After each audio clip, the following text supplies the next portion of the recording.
Hello everybody and welcome back to LMM, and if you're enjoying what you're seeing on the channel at the moment, the links to our social media are coming up on the screen now, including things like our Patreon, where you can help support us here at the channel and receive exclusive content. Today we're at a location in Hampshire to look at something, well, a little bit special.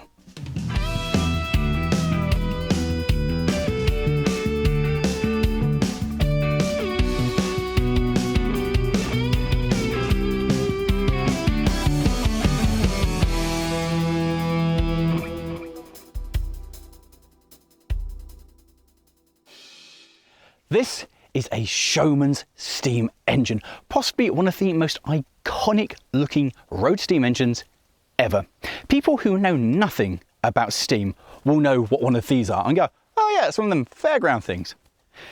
And kind of. We'll get onto that in a minute. Firstly, let's just appreciate how absolutely stunning this is. There is a certain majesty and beauty to one of these that's always there. There are Showmans in many different forms, sizes and everything, but one thing they always are absolutely stunning to behold, and this one is absolutely no exception. I love it. I just can't quite get over that enough. It's just, isn't it? It is just. No more words are needed. And what's particularly interesting about this one is a Garrett, which means it was made in Leiston in Suffolk. So those of you who are long-time viewers of the channel will remember my locomotive went and opened up the Leiston's Works Railway. That railway that my loco worked on would have been the railway that transported bits that made this. So there's a very local and pretty cool connection for me. And there's a couple of things to take from this one as well. This isn't exactly how it left the factory. No, this is a very different way to how it once looked. And this one itself is a little bit interesting in its history, but we'll get onto that in a minute. Because this is a Showman's engine, and for some of you who are going, well, what does that mean? This is an engine that would have been used for travelling fun fairs.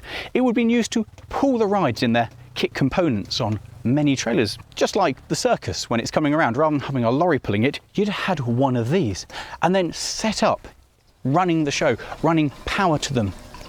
That's what this would have done. It would have powered the rides. It would have powered and made electricity to light up everything. The sight of these machines sat around in the evening with the dynamo running, the canopy lit up from the light bulbs, is the stuff of legends. It is the stuff that dreams are made of, and it is iconic, just absolutely. This particular one has taken part in things like the Great Dorset Steam Fair, where they have many.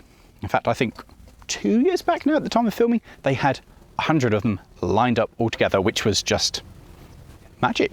A Showman steam engine was unusual because it was coming towards the end of steam. And most of you will come up with images of steam locomotives for British Railway, grimy, unloved. Showman's engines never were. This was a piece of pride. Pride in its appearance because, well, it represented the show, the fairground and everything. These were kept amazingly clean and shiny, with all the brass everywhere around it gleaming. These were things that were always kept in absolutely outstandingly dazzling condition. And something, well, it's a tradition that really continues through to today. She is works number 33818 of 1920 and is part of a class called a 4CD, CD meaning compound. The 4 stands for 4 none more horsepower, which translates roughly into normal terms as like 30 odd horsepower, but it doesn't really work because the amount of torque this produces is many at very, very low RPM. So it doesn't really count, but it's enough to pull 3 or 4 trailers on the road with ease. It's quite a powerful little thing. This one is notable because it's part of a batch of 16 4CDs built as convertibles. And that's not as you would think today with the roof that slides back. No. That's all to do with this flange here. You see, this is designed that you could unbolt the smoke box and bolt in a different one which has a front roller, turning this into a road roller. Take the back wheels off, put rollers on there, and you've got yourself a steamroller. You can unbolt it again, put these wheels back on, and you have a traction engine. You have the best of both worlds. As of the 16 that were built of convertibles, this is the only one that retains this feature.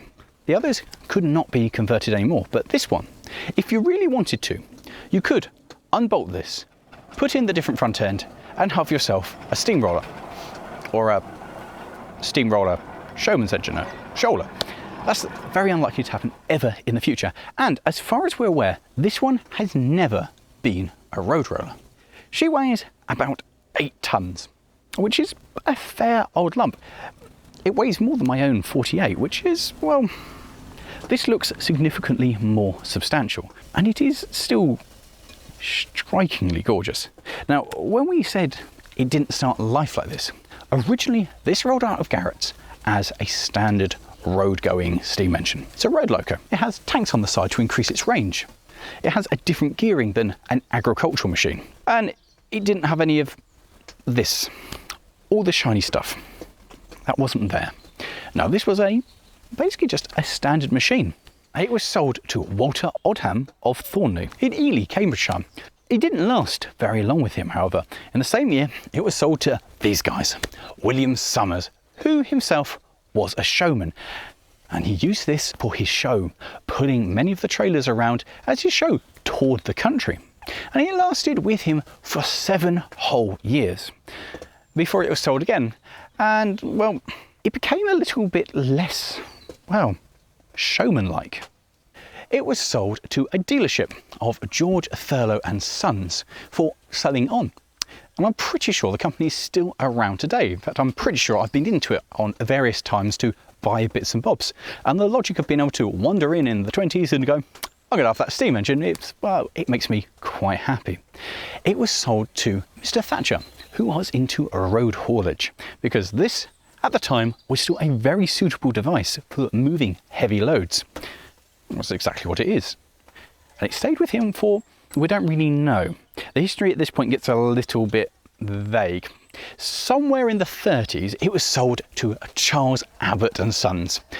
And they were farmers in Saxford, Suffolk, which is kind of my local stonking area. This was very much a local engine to me, and that's genuinely quite exciting. And they used it around their farm, particularly for threshing. During this time, at some point, it was sent off to a firm in Debenham and had 2 things fitted. Firstly, the wheels were changed. Now, we think, and I stress think, the wheels got widened slightly, although they may have been changed for something entirely different. It's a little bit vague. And also, the ability to disengage the pump, to take it out of gear, was added to it, so you could run the engine and not have the pump going. It then changed hands again in 1938 to H.J. Hollands and Son, who were over in Darlinghoo, which again is another local part to me. That's where my father lives. So I know that quite well. And they continued steam threshing all the way up to the 1950s. So it spent a fair amount of time with them. And again, local area, very excited. This is very local to me. So it was built in Suffolk and it spent a vast amount of its life in East Anglia, which is just superb, isn't it? In 1954, they had finished steam threshing, and so it was no longer needed, and the end was nigh for this. It was destined for the scrapyard. And then it was saved by, well, the most obvious source to save a steam engine, and that was Ipswich Model Engineers Society, deciding that models are fun and all, but a full-size engine is significantly more fun. And they named it Wendy, so it carried a name for the first time in its entire history. It went out, it visited Gardas, it went to Thetford, it did all sorts before changing hands and went to a P.W. Mason who lives in Wickham Market.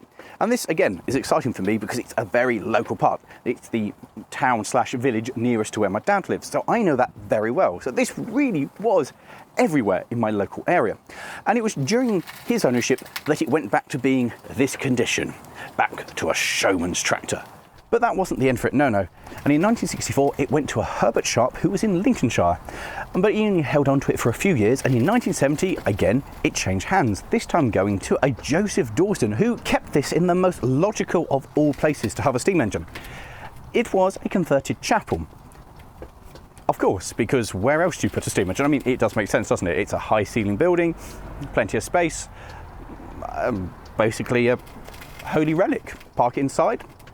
Total sense. And he held on to the engine for about 10 years, where it changed hands again. And with its logical progression away from East Anglia, it went to the Isle of Wight. So we've gone from being in a chapel to actually leaving the mainland. The new owner, a chap named Norman Ball, decided that he would change the name from Wendy, and it became known as Enterprise. Kind of like the Starship, but obviously not. And under his ownership, it had its longest stint with one owner since the thing was preserved, lasting 25 years. before it made another completely logical and understandable change. It moved to the Braiding Wax Museum. Yes, obvious place for a steam engine because, you know, you fire it up, it will just melt everything. During its time at the museum, it had a whole new firebox, which was pretty good because they used this an awful amount. To our knowledge, 3 times this was steamed, and it stayed with the museum as basically a static exhibit until 2010 when it closed down. And after floating around for a couple of years, it finally went up to auction in 2012, where it was bought by the current owners, John and Mary Rackham, who have very kindly allowed me to have a go with it today, so a massive thank you to them. Presumably, they want to hold on to it for longer than the previous owners, and under their ownership, it was renamed, probably, maybe for the final time, being named Lady Olivia after their mother, which was a really sweet thing to do. This engine has had more owners than anything else I think I've ever come across. With the history complete, I've hopped onto the footplate to have a look around. Now, the first thing is, my view forward is, well, there's quite a bit obscuring my view. There are all the pieces of brass, there's the big chimney, and of course the generator there, meaning that I have absolutely no idea what's directly in front of the engine. And from the centre position, though this is meant to be steered from over here, so I can at least see my front wheels, from the centre position, an entire civilization could have been set up in front of this, and I would have absolutely no idea. The only thing I am rather happy with is that in the middle, I am just tall enough not to whack my head. Just. I can hit it on these cross members there, which means that if I'm sat here and I push my head back as we're going along, I stand every chance of whacking it on the roof. But I digress. So here we have the steering wheel, which helpfully has left going that way and right going this way, because a steering wheel was obviously such a new piece of technology. Next door to it here, we have the lockout for the water pump, so we can run the engine without the water pump running. The regulator is here with the bypass. Now this is a compound, so one of the strokes will use the exhaust steam from the cylinder to run at. So if you're in the wrong position for starting, you can't get any steam to the secondary cylinder, the low pressure cylinder. This here is a bypass, so it allows you to put high pressure steam to the low pressure cylinder so you can actually start the engine, meaning that whatever position the flywheel and the motion is, it should start on its own. You won't need you to crank it over manually. Next door to me here we have our reverser, which has 2 notches for forward and 2 notches for reverse, one of which is marked happily for normal operation. We have here, we have basically our gearbox. This one on the outside is for low speed, and this one here is for high speed. You take the pin out, you slide it across, and then you put your pin back in, and that gives you your drive. Tucked behind me here, we have the handbrake. Tucked down here is the damper. Here we have the steam control for our injector and the water feed for it just next door there. Easily within grip of being able to do anything. This one and this one are cylinder cocks. Confusingly, you push this one in for open and pull that one out for open. Don't ask me why, I have no understanding. The water pump is there with this in return and that position for block that off so it pumps into the boiler. We have our gauge frame here with the shut-offs here and there, and then taps for the drains at the bottom. The most important controls are this one, which is for a bell, and I love that, followed by the whistle, which is across here, which is absolutely loud as anything. I'm very, very much enjoying that. Pressure gauge is just there in the middle, and this will blow off at 180 psi, which is relatively high for a traction engine. So, with the basic controls looked at, and the knowledge that I have a little fold-down sprung seat there, so I can sit there and drive it, well, steer it, I suppose the logical thing is to go back in time to when we started and have a look at doing the preparation. So if you're watching this, this means we have successfully travelled back in time to this morning when this was still cold, and thus we must begin our preparation, which means I need to clamber up onto here, onto quite a small footplate. Now, just like any other steam engine, we have to do our basics checks, and that is to make sure the handbrake is indeed on, the reverser is in mid-gear, the regulator is closed, and the cylinder cocks are open. Now, this one is a little confusing because this one we push in to make sure it's open, and this one we pull out to make sure it's open. Why that was done as a system, I have absolutely no idea. Either have push in for open or pull out for open. To have one of each just seems unnecessarily complicated. And then we need to check to make sure there is actually water in the boiler. So we open the drain here and the water drops out of the gauge, shut it again, the water returns. So we do indeed have water, which is good, which means we can now start to look at putting a fire in it, which means we need to inspect the firebox. And on this, well, it's a bit of a problem because the gauge frames themselves come across, which is going to make it a little bit of an issue for someone of my size to get in there. And then we've got the shaft coming here that the main gear is on, which kind of impedes progress even more. So I'm going to try and work out if I can actually get myself into there by kind of doing a... No. This may be a problem. So I have manoeuvred myself into the best possible position here to try and look inside the firebox. And I can definitely see some of the firebox. However, I can't see that much of it. And I can't quite bend myself double enough to get my head in there. I'm also very uncomfortable and quite possibly stuck. I don't know how you're actually meant to inspect this properly. You know it's an easier way, right? What? Now, the modern way of doing this is that you take your phone device and you put it into the camera mode, and then you press the record button, very high tech here, and then what you do is you use this as a way of seeing what's going on. So you can look inside and go, yes, that looks good, and then you can flick up with it and inspect the top of the box, make sure everything's okay, and then you just bring it back out and you watch the video back and then go, hopefully. Yes, a lovely bit of footage here by me. Yeah, that looks pretty good. Yep, that's all dry down there. Yep, that looks good. And looking up there. Yeah, that's fine. So, that's fine. Using modern technology. Now, how they used to do this in the day, I have absolutely no idea. I assume they employed the use of a small boy who they could just push head first into there to inspect it. So, everything's good at this end, which means we need to look at the smoke box. Oh dear, I am not made to be bent into small metal places. Oh, right, going around this. The dynamo's right in the way, so I've got to bend right down, undo the nice little spinny thing, pull the dart to 90 degrees, and it should, there we go. It's very strange because it opens forward down. It makes total sense with that being there, but a fold forward smoke box door, very strange. Also, a massive great smoke box.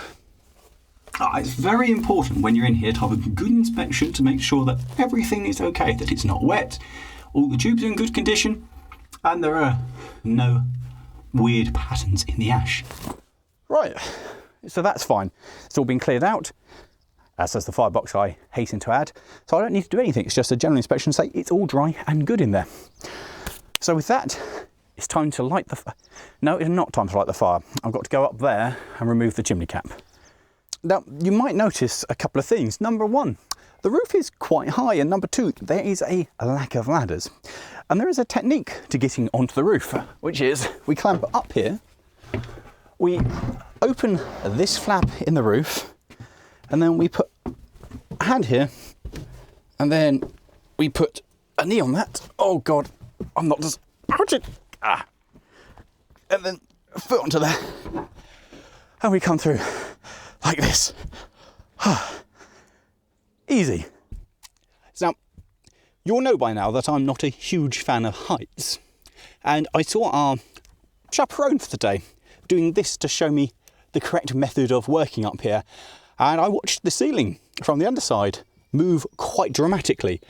So this is very fun, and I'm not scared at all. So, coming over to here, we grab the chimney cap and remove it. And then we need to put the... I've left it down on the engine. Oh. Luckily, however, I've got a way of dealing with this problem. Perfect.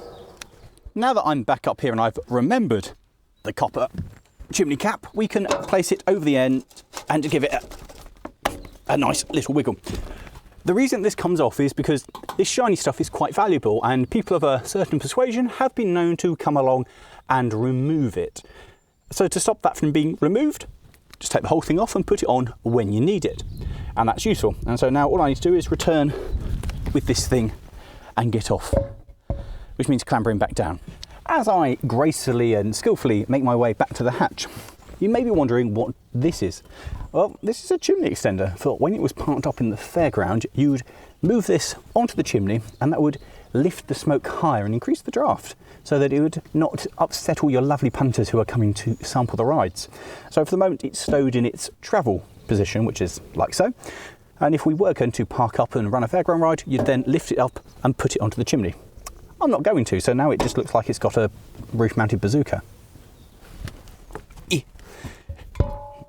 Gently and carefully. Oh God, I don't remember how to get down. I may be stuck up here.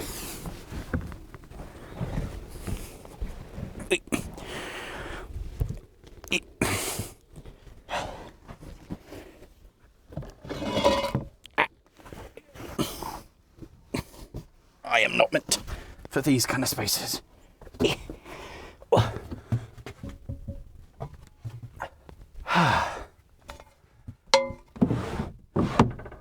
Sorted. Safely back down onto, well, almost a solid ground, at least a solid metal, and sat very comfortably within the coal bunker, we're now ready to lay our fire. So lean forward and open the fire hole door, and you'll see that I've got a pile of wood that's been placed nicely on the side here. And now it's just a matter of carefully using a lot of time, effort and thought to lay a fire. Now, as I've mentioned many times before, this is an art form that has taken years to master, to be able to know what you're doing, to choose each piece of wood properly, to make sure that you've thought about each piece, where it's going and how it's going to affect the overall shape of the fire. Just putting wood in willy-nilly will not a good fire make. This is a difficult and a well-versed art form. I now have got myself a shovel here with some nicely soaked paraffin rags, and I will need to get myself some matches, which are hidden up here amongst other shiny stuffs. So matches, shut that so I don't bang my head on it, because apparently I will. And now we'll see if I can successfully light a match on camera. Oh yeah. First try. Yeah, first try. Right, and now we drop it into there. Lovely job. And I shall add a bit more wood on top of that. And we shall be ready to go.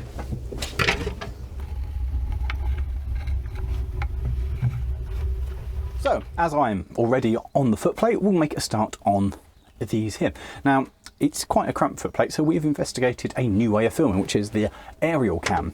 So, starting here, we take that little cover off here, like so. They're all screw caps, so it takes a small lifetime, and we'll just shoot some oil into there like so, and so that's done, like that. And we'll take that one off here, which is going onto the, I think this is the half shaft or the 3/4 shaft, no, the shaft for the driver gears. And again, we just shoot a load of oil into there like that. Nice one. Put that back on, and one into there as well. Oh, and now we fill that one up as well. And with that pot filled, it is not the most comfortable place to be sat, I'll be honest. Put that on, and then we have a divot just down here on the reversal, just down there, that we can put some in. Great. And now we need to start working on the stuff that's there on the motion itself. We've got to do a nice big axle box here, like so, and then over here as well, and we'll just dribble that from a height like that. Lovely. And then we can open up this here, and we've got numerous of these little ones that go on the eccentrics like that. There's one down here for the pump, which can go like that.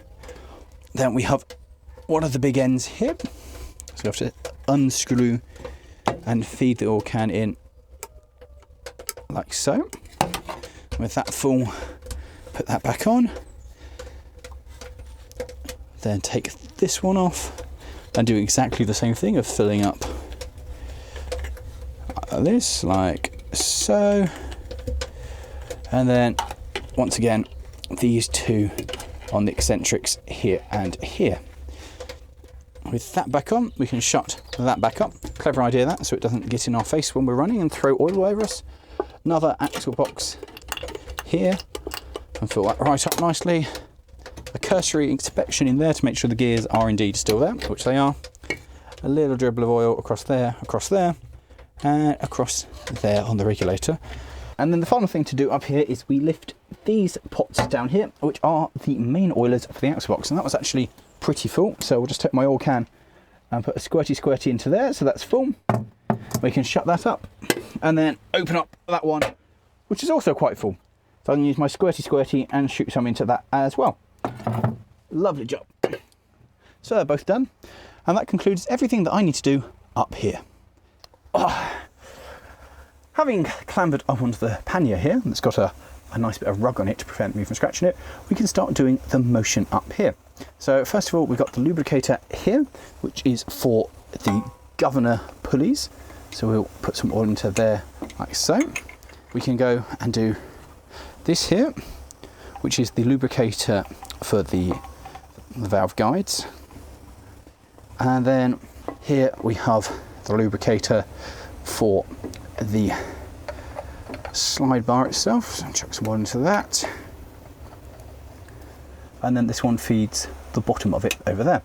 Then here we've got the top of the linkage, and across here on the top of the expansion link into there, and then below it there we have the die block to get to, which is right in there like so. And then right down at the bottom we have 1 and 2 just down there, and we'll just put a dribble just there. Next thing to do is to hop down and do exactly the same on the other side. Although I'm not going to bother showing you because it is absolutely identical. The only thing we need to do is that mechanical lubricator which takes steam oil. It's just this here, the little mechanical lubricator driven off the motion. So we have steam oil in here, and then we can pour all of that inside it like so, and fill that nicely to the top. And put that back, put the lid on that, place the lid on here, and there's a little ratchet behind here, and we just spin that several times until we see oil coming out through the little pyramid there. And that's basically all the lubrication I need to do up here. Now I'm safely back on terra firma, and at the back of the engine we can start doing the final bits of prep. So just behind the wheel here there's a grease point, just needs twisting. There is one here on the wheel, so we give that a twist as well. Grabbing my oil can as we come around here, there's a little pot here, and this is what lubricates the chain underneath the steering axle. A bit of oil just dribbles into there like so. Put that back on there, which is nicely positioned next door to the firebox, and one of the pipes going to the clack, so lots of nice heat there for my hand. There's a grease point here that just needs a twist as well. Under here, on the underneath, we just give that a twist, and then finally up here we take the top off this and the lubricator for the dynamo. So we just chuck a bit of oil into that like so, and do that up. Now what we have to do is the exact same on this other side, apart from one thing on the back of this, which is just grease up here to give that a twist, and that shows us the controls for the dynamo, including the most eager throw the switch I have ever seen. It's a good one. So same to do on this side, but I'm not going to bother showing you guys because it's identical to what we've just done over there. With all the prep done, we've just got to wait for it to come around in steam. So the most logical thing to do is to start polishing the brass. And I'm told by the time I'm finished, we'll probably be ready to go. There we go, that looks a bit better. It's starting to make the sounds like it's ready to go, so I guess we can, well, start this review properly. Now you've got to finish the rest of it. What do you mean, the rest of it? Oh God. Right.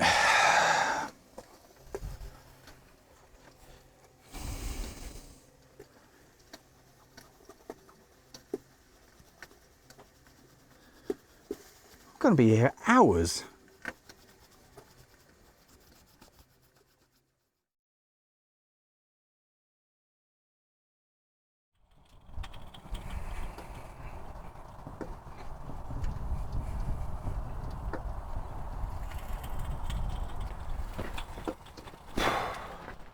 I am done.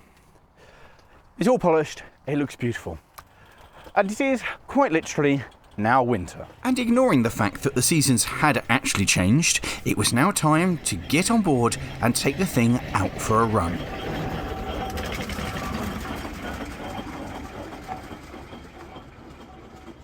And so the moment you've all been waiting for, actually going out on a Showman's. Now, this is the first Showman's engine I've ever driven. And when I say driven, I actually mean steered. So at the moment, I am the steersman, which means I'm in charge of direction. And I'll swap over in a bit and have a go actually on the regulator.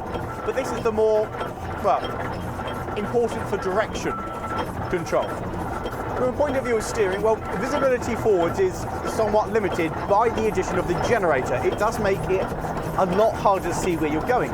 That said, I am rather conveniently positioned on the left-hand side, meaning I can see exactly where the edge of the road is, or the curb when we're going through the residential areas, meaning I can keep this rather nicely tucked in.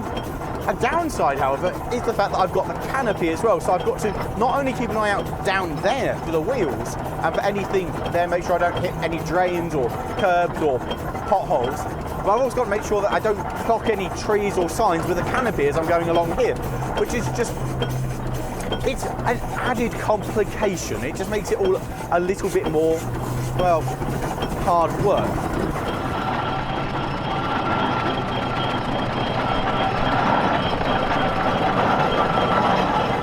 Now, in terms of steering though, this is really nice. It steers in a very, very pleasant way. I'm really enjoying how responsive it is. And I know that sounds a very strange thing to say, how responsive a steam engine, a road steam engine is. But this thing is genuinely really, really nice. You see that I'm constantly playing with the wheel, constantly adjusting it, but I feel very much in control. I don't feel like I'm constantly fighting it. It's just little bits of refinement. I really like it. I also have my seat behind me, so if I want, I can relax and sit down in the seat and continue the operation of it. Of course, I have no control over the speed of the engine at the moment. This will just go and do its own thing, and we have to communicate to it what we'd like it to do or not do.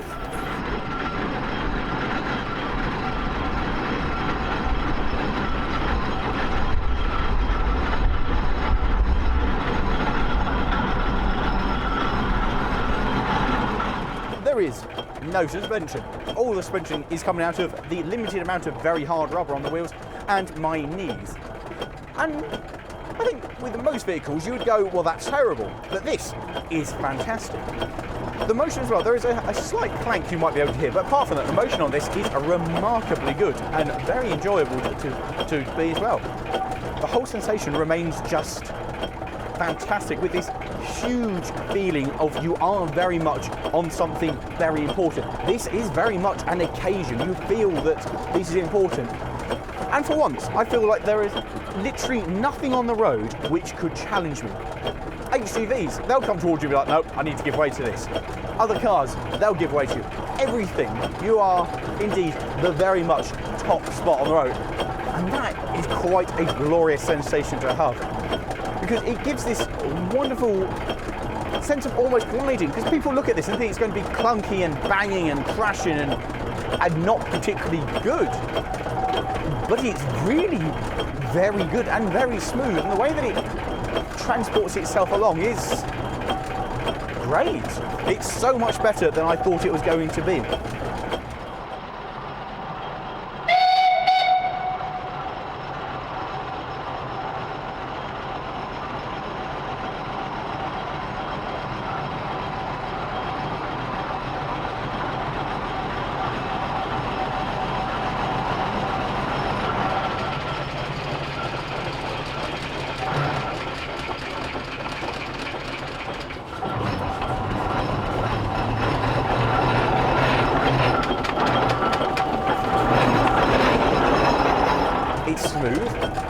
it does give this sense of power. I mean, I don't feel it at the sense so much being on the steering wheel as you do on the regulator, but it's great. It's genuinely great.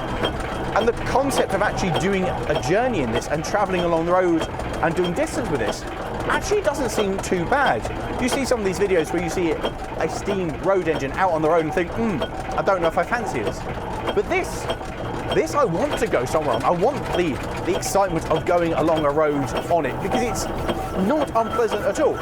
It's very different to, say, a car or a truck, but in terms of enjoyment value, it's brilliant. And yes, we are travelling very, very slowly. Not just because it goes slow, but in order for you to hear what I'm saying for this video, we're at a slow speed. Because otherwise, the flurry of motion out of the motion will just cause noise. And as wonderful and exciting as the noise is, it will make this impossible. But for this, trundling through on a winter's day, through a forest, this is absolutely superb.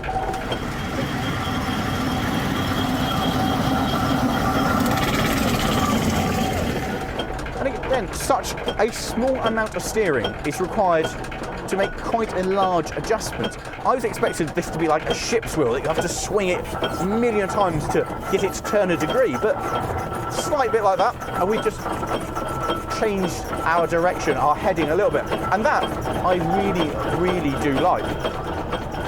The other big thing, obviously, as a steersman is I have no mirrors. There's nothing around here to tell me where stuff is or isn't. I have to keep checking around, looking behind and looking around. It's very much a very involved job of steering. That's it. I am thoroughly enjoying it.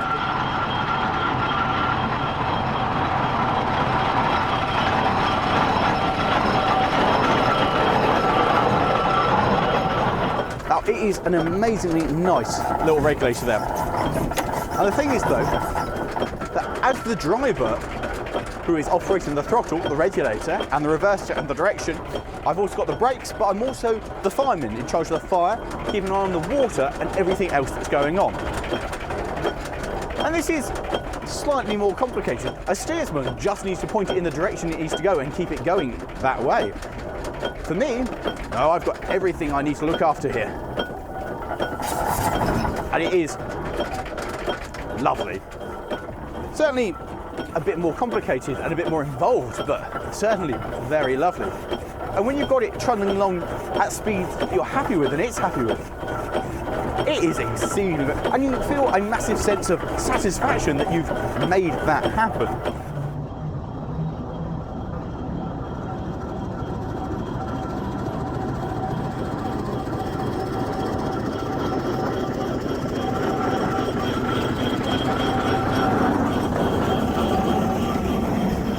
The biggest thing about this is it's so easy. I've got the regulator cracked, and yes, we're nowhere near the speed at which this can travel, but it gives such the impression that it would be able to do so much more. I really want to see what this would do and pull something with it and go pulling a road train. Such it was built to do, because it just screams, yeah, we'll go. It's so unbothered. In fact, just trying to shoot this video, it's been sat there going, I'm not really happy, because it wants to go. It wants to go for a ride. I love an engine that gives the sensation that it just wants to go. It wants to do what it's meant to do.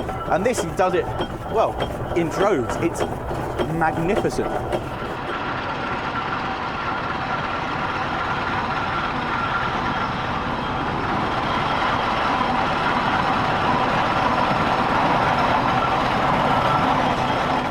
I really do appreciate about this are the plates there to stop the motion throwing oil back in my face, so I can stay presentable as we're going along. And this one does give this sense of power and purpose very well. Of course, the big question and the big thing to ask is, well, if the regulator is cracked maybe an inch open, what happens if we open it a little bit more? And this is a question that I too have been wondering for some time. So with that, we're going to reach here and just go with the wonderful whistle and see what it'll do.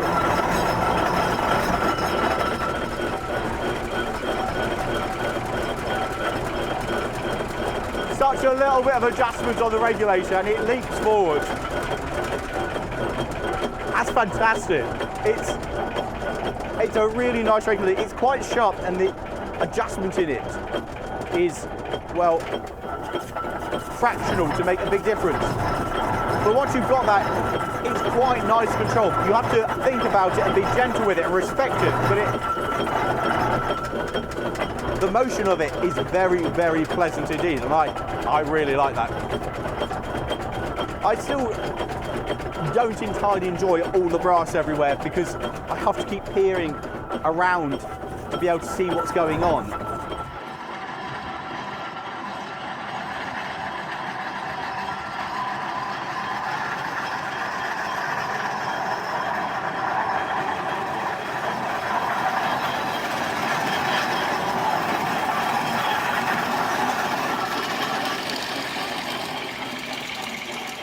It's one of the most fantastic things I've ever headed out on the road on. It's just wonderfully, wonderfully is a new word I'm coming up with. And as you come onto like a downhill here and the engine picks up a bit of speed, you get a real sense of the weight and the pondering nature of it. It's a very large and impressive piece of kit with an awful lot of mass behind it. It really does instill, because it's so smooth when it's going along normally, you can almost forget what a big piece of heavy machinery it is. And it's only then that you start remembering what it is. For something that's so old, the way that it just goes, you'd expect it to be worse, and it's not. Yes, it makes noise, yes, it rattles, but it still conveys this sense that it's smooth, that it's refined almost. And I really like that.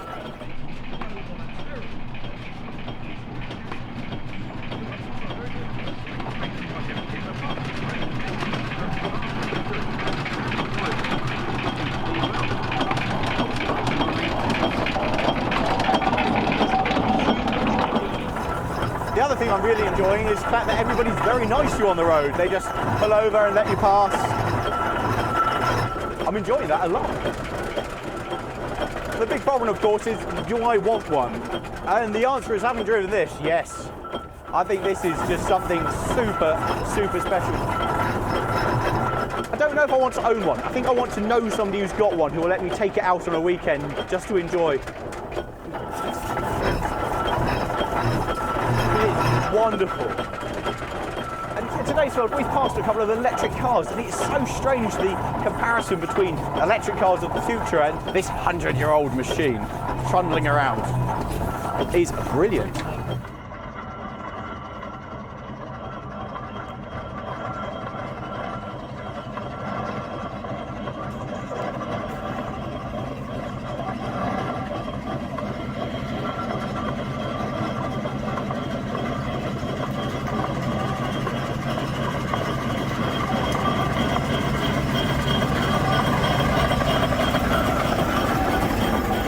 We finished going for a run on it, which has been absolutely glorious. It's time to get ready for possibly the single greatest thing about a steam engine, and that is, of course, the fact that its primary purpose in life, more than anything else, is to be an oven to cook on. So if we open the smoke box like so, and somebody happens to pass me, I don't know, some pasties, we can chuck them in there, and we will have food, cooked and heated. There is obviously no other reason to have a steam engine apart from this purpose now. Go on, thank you. Downside is we may need to wait some time for it to actually be cooked, but you know, in the meantime, we can wait for dark for the really special thing about a Showman's. For its next trick, we need to replace all of the bulbs. And you may be asking, well, why were the bulbs taken out? Well, this is because when you're driving along, it has the unfortunate habit of allowing the bulbs to either break because they're brittle and they'll wiggle around, or they just become free range bulbs and go away. This is going to take forever. So this is the belt which is going to drive the generator, or the dynamo, depending on how you want to call it. And I've got the important thing of trying to force this, oh my, come on, belt here round onto the flywheel, and now encouraging the flywheel to gently turn, and this wishes to follow. Ah, that was easy. What's the problem with that? It's a lot more tiring down here. No, I've got the right position, I'm up here. And as we waited for it to get a little bit darker, there was but one important thing to do, and that was to see just how well the cooker had cooked our food.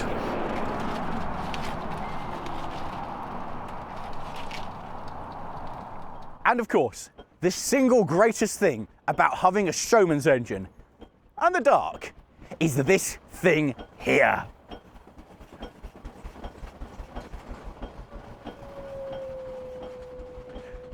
This is magic.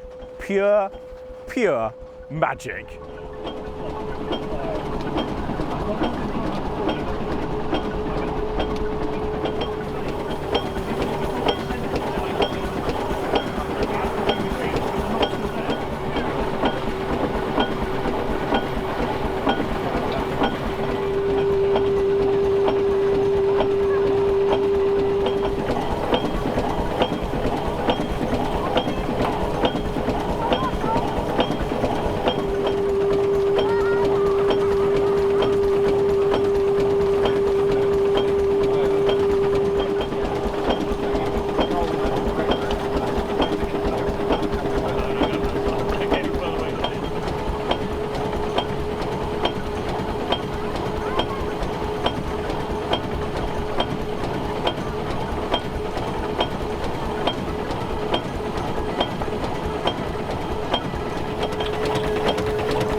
And this is something that I have been wanting to achieve for a very, very long time. There is something truly, truly magical about an engine generating electricity, running in the night and illuminating an otherwise dark area. This is really as close to magic as you can get. It's truly, truly amazing. And I love it. I love this engine. I've loved taking it out on the road, and I am loving this more than you can tell. And I appreciate that you probably think that I'm probably enjoying it. This is absolutely, possibly one of the single best things ever. It's magnificent. Not only is it just the sensation of the light, the slight flicker, the whine of the dynamo, it's the noise, the motion and everything. It's just magical. It's music and light together. It's absolutely beyond words. On which note, a super massive thank you to John and Mary, the owners, for allowing me to come and take their pride and joy out, and to Richard and Isaac for actually making it happen as well and being my chaperones for the days. It's been superb, and this does go to rally, so it's one of the engines you will see out and about if you go to various rallies, and it does the Dorset Steam Fair quite often, so you may see it down there as well. And with that, thanks for watching, guys. I hope you've enjoyed this one. Do let us know in the comments below if you've enjoyed seeing this and if you'd like to see more like it. And if you have enjoyed this, how about clicking somewhere over there for another one of our videos with a road vehicle, or down there for another video with a steam engine in it. And with that, I'm just going to sit here and just enjoy it. Ta-ra.